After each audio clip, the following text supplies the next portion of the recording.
Hi, everyone. Welcome to our market update. My name is David. This guy is Vinnie. I'm going to have the clicker going below. I'm going Wow. to forget of basically doing this with the clicker going with our phone number. So if you have questions, before I forget to, please subscribe.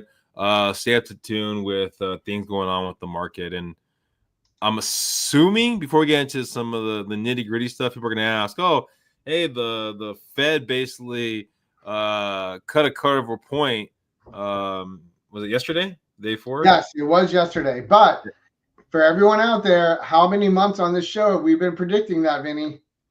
Well, and then tell them what happened with the market after that. How did the market take that? Well, strangely enough, all interest rates went up. So interest rates went up yesterday, right after the Fed announced that, and interest rates went up today.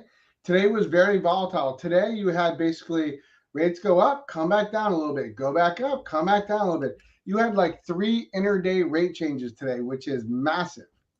So, the bigger picture is everybody in the mortgage market knew 7 to 10 days. Well, not everyone, but your better professionals in the mortgage industry knew 7 to 10 days prior to the rate cut was the best time to lock, and that was it. Once you got close to the day of them cutting rates, you pretty much knew the bond market was not going to take it right. And the statement that Powell answered questions afterwards for like 15 minutes was not what people wanted to hear from an investing standpoint.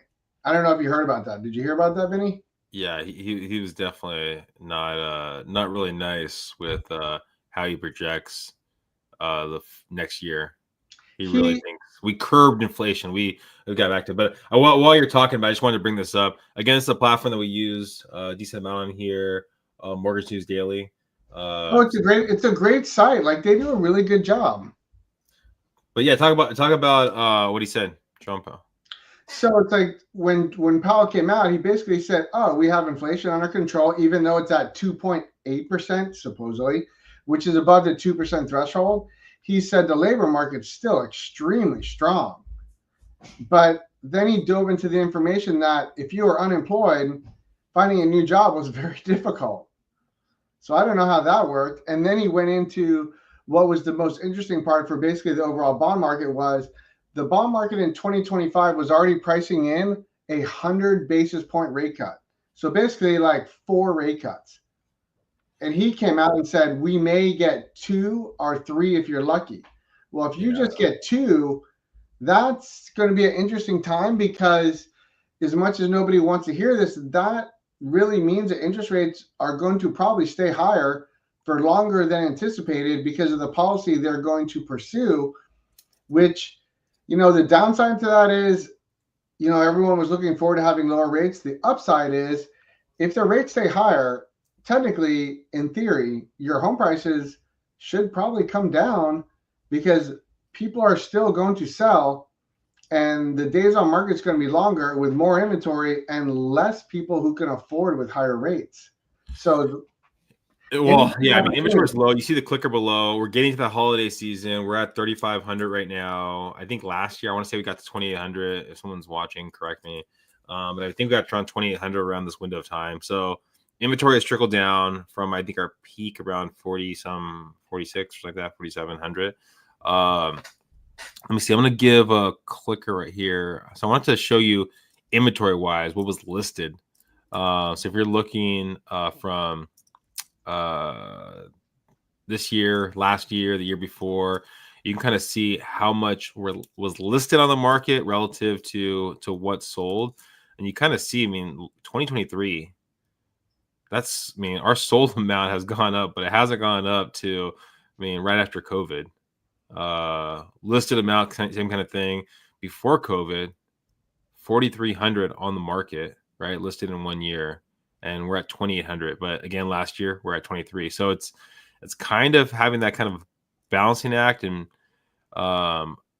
interesting way of kind of, I guess, putting is that well, there's a lot of factors that played into it, right? 2020 got people off the fence, ready to buy. Hi Marivelle. Let's say hi. You had people on the fence, I think they were ready to buy because rates were so good. Then we got from 3 to 5 and then to like 7. and now we're kind of sitting there. So it's just those big adjustment in rates have really kind of changed the market every year, and you've seen that over the history of the last couple of years, kind of going up, and then the market kind of dropping a little bit, going back up. And we saw that little bit drop 2 months ago before the elections, but we've seen that little uptick. So I don't like. I know you just said right there, David, about you're seeing values probably trickling, going downwards next year. I'm not. I'm gonna look to put that in full perspective. I think you're gonna have people who list properties for not good amounts, and they're not. The list of sold is gonna come down. But I also think it's like, I think you may see like a 2 to 3% reduction, which is really not that big in price. Well, but I still think you may see that. If the I think the sold price, I don't think you're going to see that drastic. You're going to still, I think it's going to sit. I mean, because you have creativity. I was talking to a lender. Thank you. I do have creativity. I appreciate you notice my artistic capabilities, and it's like I consider myself an artist, truly. Like you have creativity, and I was throwing this out the other day with a different lender, right? I was just throwing it out, and I was talking about interest-only loans, and I was like, I go, well, I mean, interest-only loans, and what about like 40-year fixed mortgages? Is that going to be the new thing? And they go, we actually have a 40-year mortgage interest-only loan. Yeah. And I was like, God dang, man. So you're going to find ways to make the numbers work out. And so even if rates don't go down, I mean, the new people to the market are going to start hearing the story, just like everyone's heard. Marry the house and date the rate, which is a bullshit thing. Focus on your monthly payment. That translates into, I'm just going to sell you something anyways. Well, exactly. But so your thing is you're having so many people that are going to need to sell to people, and they're going to say give bullshit things, right? I saw a number that up from this year up to now, 72% of realtors didn't sell one piece of business. Are we really going to go back into that rabbit hole where 80% of realtors only sell 4 homes a year? Well, it's not even that. 72 didn't sell anything. So you're going to think, and I wonder how much it was the lenders.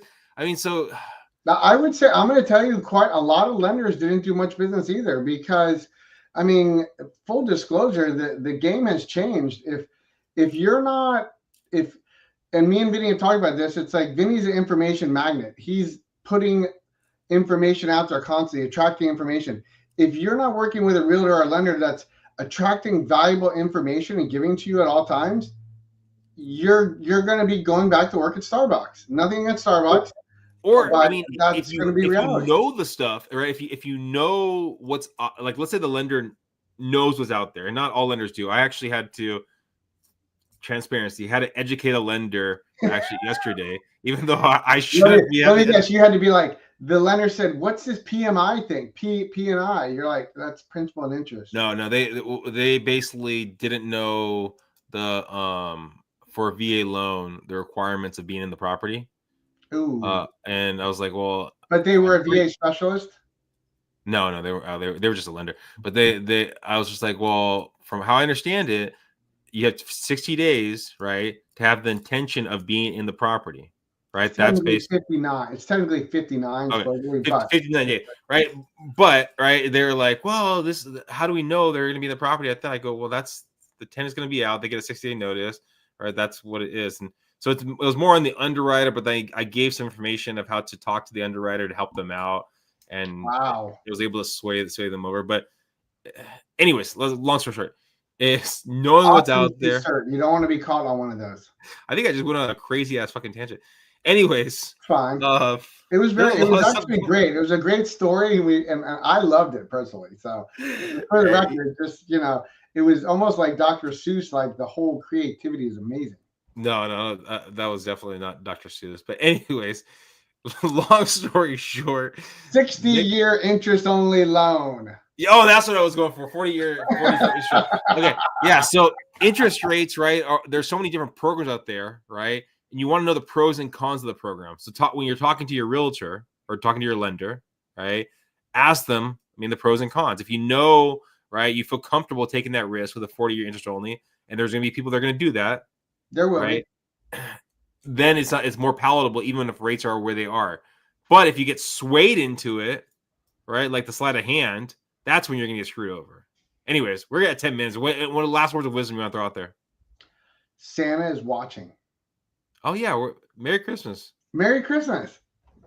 Let me see if I have a Santa Claus. Okay, I have a Christmas closer. Oh, no. Don't let Disney sue us again, please. Thank you. Let's try and... Bye, guys.